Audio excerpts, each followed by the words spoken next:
Huna ime është e madhe, ju bie në sy njerëzve. Ka pasur plot që më ka thënë e ke hundën e madhe, a me lejohet ta bëj hunën operacion plastik. Këto operacione plastike ndahen dy lloje që kanë shpjeguar dietarët.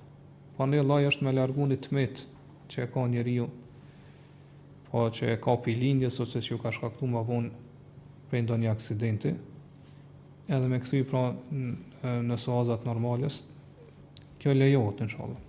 Për shembull, disa lindë me 6 gishta. Do me hek gishtin e 6. Ose domethënë dikush e ka hunën shumë shtramt për shembull, që është jashtë normale. Sot lejohet me drejtu. E kështu më radhë. Sidomos nëse dohon personi i cili ka këtë tmet, po thonë kushtimisht tmet, nga se disa dietarë ndalojnë me thonë në met, nga se s'kan krimin Allahut tmeta, mirë po tmeta në sy tonë, jo në krimin Allahut.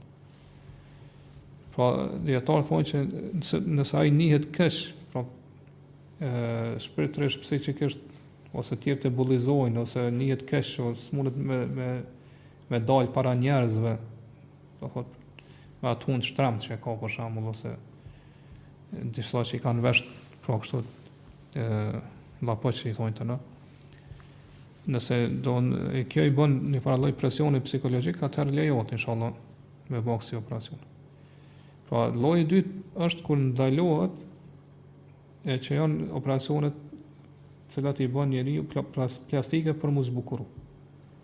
Po nuk ka ndonjë tmet, veç don me shtu bukurinë. Do me kanë më i bukur. Ose gruaja ose burri. Këtë rast nuk lejohet.